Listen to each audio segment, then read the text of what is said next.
Hi అండి, welcome to Nishi channel. ఈరోజు మన వీడియోలో సూపర్ టేస్టీగా టమాటా పులావ్ని సింపుల్గా ఎలా చేసుకోవాలో చూపించబోతున్నాను. ఈ టమాటా పులావ్ని ఉదయం పూట లంచ్ బాక్స్లోకైనా లేదా లంచ్లోకైనా లేదా వంట చేసే టైం లేనప్పుడైనా తక్కువ టైంలోనే మంచి రుచిగా చేసుకోవచ్చు. మరి ఆలస్యం చేయకుండా సూపర్ టేస్టీగా టమాటా పులావ్ని సింపుల్గా ఎలా చేసుకోవాలో చూద్దాం.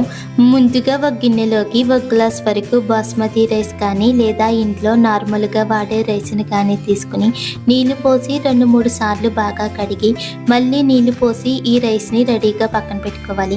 ఇప్పుడు స్టవ్ ఆన్ చేసి ప్యాన్లోకి 2-3 టేబుల్ స్పూన్ వరకు ఆయిల్ వేసుకుని కాస్త వేడెక్కిన తర్వాత హోల్ మసాలా స్పైసెస్ని వేసుకోవాలి. 5 లవంగాలు, 3 యాలకులు, చిన్న దాల్చిన చెక్క ముక్క, 2 బిర్యానీ ఆకులు, 1/2 టేబుల్ స్పూన్ వరకు జీలకర్రని కూడా వేసుకుని లైట్గా ఫ్రై చేసుకోవాలి.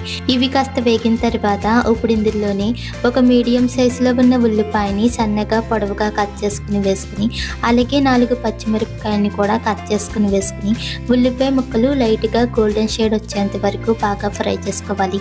అలాగే ఫ్రై చేసేటప్పుడే 8-10 వరకు జీడిపప్పు పలుకులు కూడా వేసుకుని బాగా ఫ్రై చేసుకోవాలి. ఇలా ఉల్లిపాయ ముక్కల్ని ఫ్రై చేసుకుంటూనే మరొక పక్కన మిక్సీ గిన్నె తీసుకుని 3 మీడియం సైజులో ఉన్న టమాటాలని చిన్న చిన్న ముక్కలుగా కట్ చేసుకుని వేసుకోవాలి. అలాగే 3 ఎండుమిరపకాయలని కూడా వేసుకుని మెత్తని పేస్ట్లా గ్రైండ్ చేసుకుని తీసుకోవాలి. ఇలా మెత్తగా గ్రైండ్ చేసుకున్న ఈ టమాటా పేస్ట్ని రెడీగా పక్కన పెట్టుకుని ఇప్పుడు స్టవ్ పైన ఉన్న ఉల్లిపాయ ముక్కలు కూడా త్వరగా వేగిపోయాయి కదా.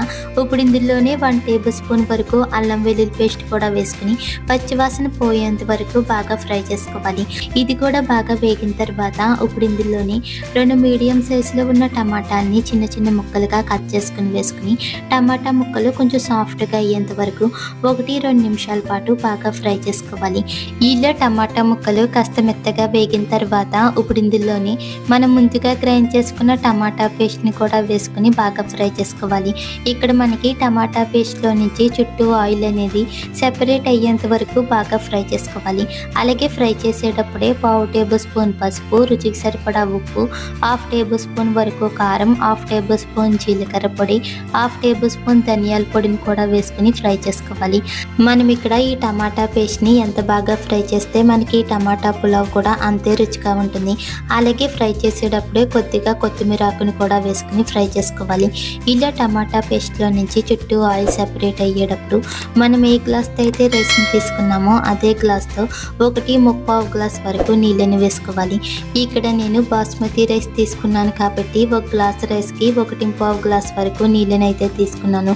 అదే నార్మల్గా ఇంట్లో వాడే రైస్ని తీసుకుంటే కనుక 1 గ్లాస్ రైస్కి 2 గ్లాసుల వరకు నీళ్ళని తీసుకోవాలి. ఇలా నీళ్ళు వేసిన తర్వాత ఒకసారి బాగా కలిపి మూత పెట్టి ఈ నీళ్ళని బాగా మరిగించుకోవాలి. ఇలా నీళ్ళు మరిగేటప్పుడు మనం ముందుగా కడిగి పెట్టిన బియ్యాన్ని తీసుకుని అందులో ఉన్న నీళ్ళన్నీ ఉంచేసి బియ్యాన్ని వేసుకోవాలి. ఇలా బియ్యాన్ని వేసిన తర్వాత ఒకసారి బాగా కలిపి టేస్ట్ చూసుకుని ఉప్పు సరిపోయింది లేనిది చూసుకుని సరిపోతే కనుక మరి కొంచెం వేసుకుని ఉప్పుడే కలుపుకోవాలి. ఇలా కలిపాక ఇప్పుడు మూత పెట్టి మంటను లో టు మీడియం ఫ్లేమ్లో పెట్టి రైస్ కొంచెం దగ్గర పడేంత వరకు ఉడికించుకోవాలి. ఇలా రైస్లో ఉన్న నీరు అనేది కాస్త ఎగిరిన తర్వాత ఇప్పుడు మరొకసారి బాగా కలిపి మంటను లో ఫ్లేమ్లో పెట్టి రైస్లో ఉన్న నీరంతా ఎగిరేంత వరకు ఉడికించుకోవాలి. ఇలా 5-6 నిమిషాలు అవ్విన తర్వాత మూత తీసి ఒకసారి కలిపి కింద ఏమన్నా తడిగా ఉందో లేదో చూసుకోవాలి. మనకి తడి లేదంటే ఈ రైస్ ఉడికిపోయినట్టే. ఒకవేళ తడిగా ఉంటే కనుక మళ్ళీ మూత పెట్టి మరో 1-2 నిమిషాల పాటు ఉడికించుకోవాలి. అంతే, సూపర్ టేస్టీగా టమాటా పులావ్ అయితే రెడీ అయిపోయింది. ఇలా మనకి ఉదయం పూట లంచ్ బాక్స్లోకైనా లంచ్లోకైనా లేదా వంట చేసే టైం లేనప్పుడైనా చాలా సింపుల్గా త్వరగా చేసుకోవచ్చు. మీరు కూడా ఒకసారి ఇలా ట్రై చేసి చూడండి. మరిన్ని టేస్టీ రెసిపీస్ కోసం మా నిషి ఛానల్ని లైక్ చేయండి, షేర్ చేయండి, సబ్స్క్రైబ్ చేసి పక్కనే ఉన్న బెల్ బటన్ని క్లిక్ చేయండి. Thank you for watching.